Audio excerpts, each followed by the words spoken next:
Russian સાંસદ ડુમાએ પુતિનની ભારતની મુલાકાત પૂર્વે ભારત સાથેના ચાવીરૂપ લશ્કરી કરારમાં સુધારાને મંજૂરી આપી છે। બંને દેશ વચ્ચે 18 ફેબ્રુઆરીના રોજ થયેલા reciprocal exchange of logistic support બંને સરકારોએ ગત સપ્તાહે ડુમા ખાતે સુધારવા માટે મોકલ્યો હતો।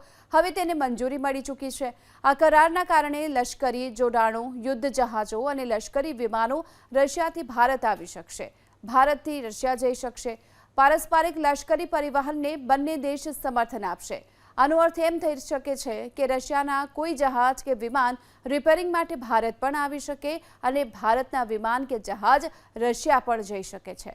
આ કરાર માટે એક મોટી સિદ્ધિ એટલા માટે કહેવાય છે કારણ કે રશિયાએ ભારતને પોતાની સમકક્ષ લાવી દીધું છે। બંને દેશ માટે એકબીજાના લશ્કરનું પરિવહન જ નહીં પરંતુ લશ્કરી સામગ્રીનું પરિવહન પણ સુગમ બનશે। મહત્વનું છે કે રશિયન પ્રમુખ પુતિન 4 અને 5 ડિસેમ્બરના રોજ દિલ્હીની મુલાકાત લેવાના છે।